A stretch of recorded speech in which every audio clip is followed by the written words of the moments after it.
let's talk about books.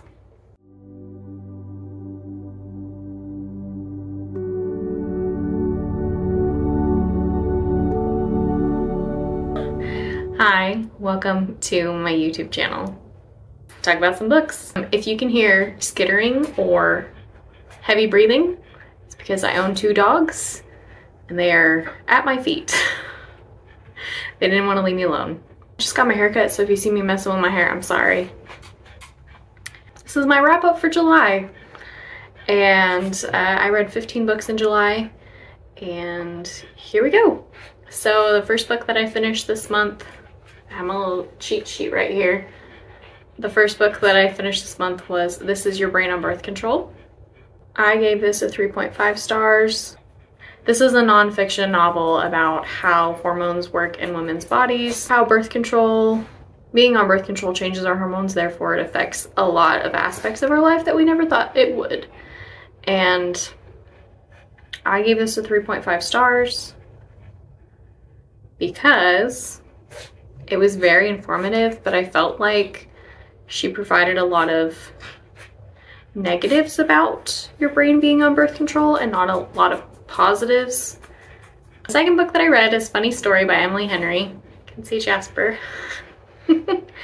I gave this book 5 stars. I absolutely loved it.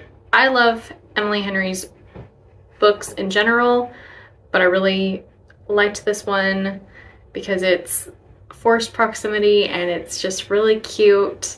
And yeah, it wouldn't really happen in real life, but I just adored it and it was so cute. The next book that I read was Radium Girls. This was a nonfiction about the women that worked in dial painting factories. So they would paint watch dials with radium infused paint, and they would lick the paintbrushes.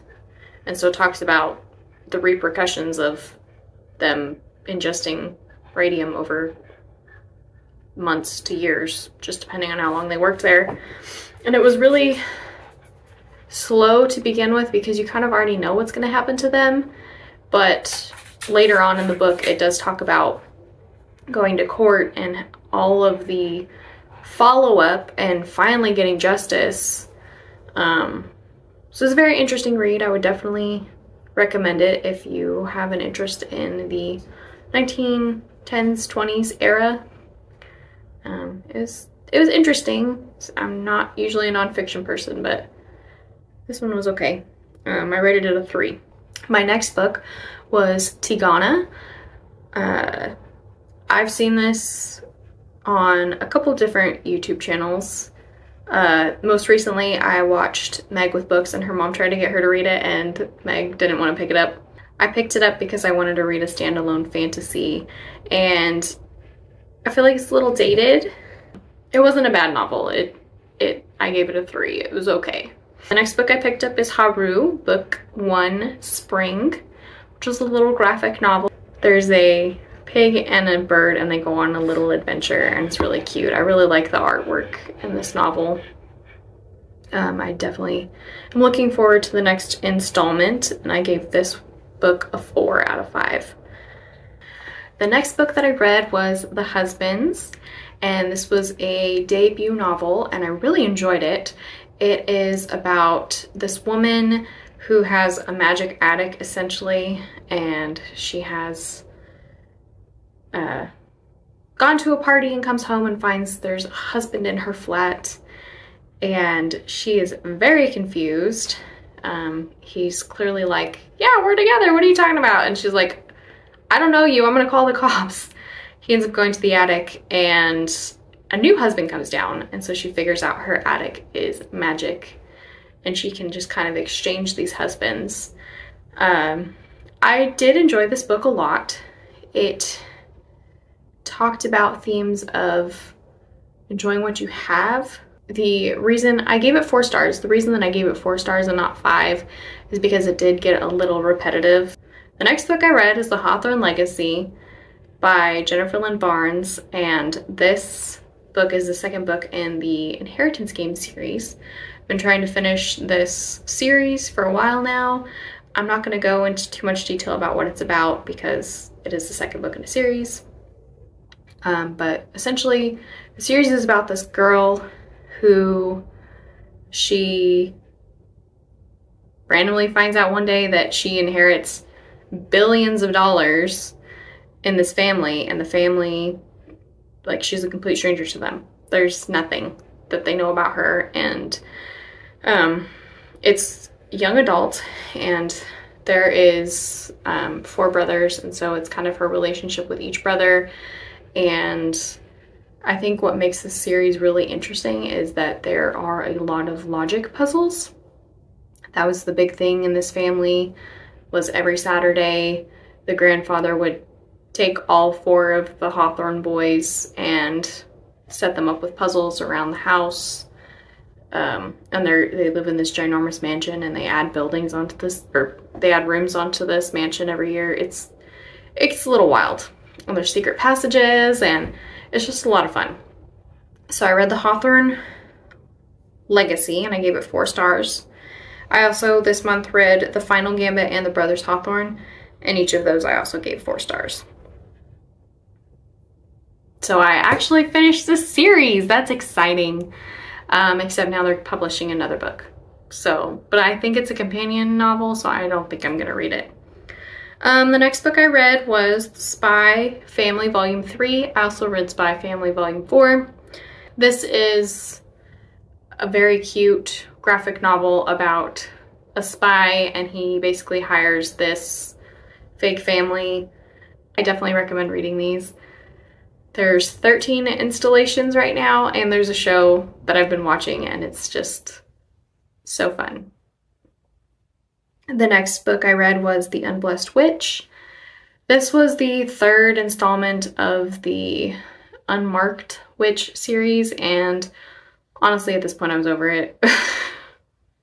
I read this one just to finish it out, but I only gave it 2 stars because it's a companion novel. It's set at Christmas time. I did not read it in the correct time of year, clearly. And I was over it. Yeah, I'm just gonna leave it at that. Read Tomorrow and Tomorrow and Tomorrow. I really enjoyed this book. I want to play the video games that they made. So this book is about 2 people, a man and a woman, and they kind of find each other by happenstance. They meet in a hospital and end up talking and staying in touch, and they're both very intelligent, and they decide to build a video game together once they grow up, and it's just really sweet. It's their story of their friendship, relationship, and it's really beautiful. There are a lot of triggers in this, so please check for trigger warnings if you're going to read this.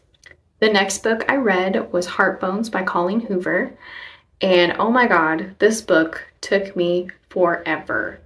I started reading this book in February.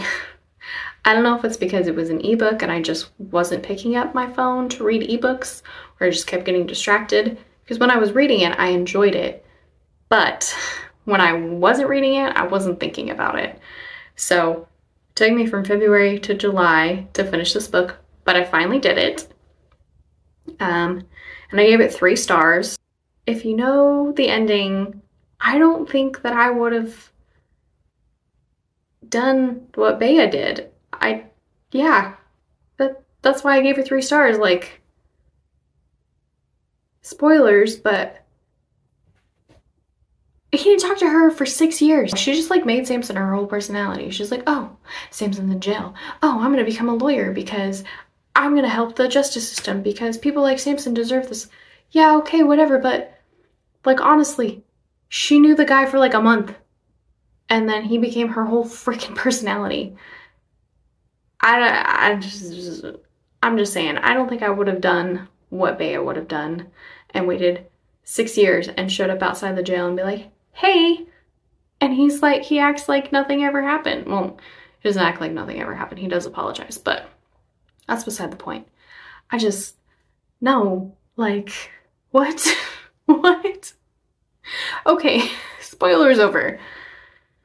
Anyway, I gave that book 3 stars. All right, and then the last book that I read was Love in Other Words. This is by Christina Lauren, and I gave this 3.5 stars. I think because I had just finished Heartbones, the stories felt kind of similar, where, you know, they met as teenagers and they spent all this time apart not talking, and then they had a second chance romance, and maybe if I had read them not close together, it would have felt different. I did enjoy Love in Other Words more than Heartbones. Love in Other Words I gave 3.5 stars. Anyway, so let me do some quick math here. So in terms of stats for the month, I read 15 books, 5,583 pages. I averaged 180 pages per day, which is wild. My average days per book read was 3.2. I do not count if I started it the month before, or in the case of Heartbones, way earlier. And then my average rating was 3.7. I read 9 female authors, 3 male authors, and 6 new to me authors. I read 1 middle grade, 5 YA, and 9 adult. And then I read 3 fantasy, 3 romance, 3 thriller, 1 contemporary, and 2 nonfiction, and 3 other, which would be my graphic novels. So yeah, I think I had a really good reading month. Please let me know if you've read any of these books, or if you have any suggestions for second chance romance, because I do like second chance romance, but I don't want them to feel like Heartbones, because oh my god. If you have any suggestions for me, please leave them in the comments down below. And if you made it this far in the video, please leave me a book emoji or a flower emoji, because I have books and flowers on my shirt. Thanks so much for watching. Have a good day.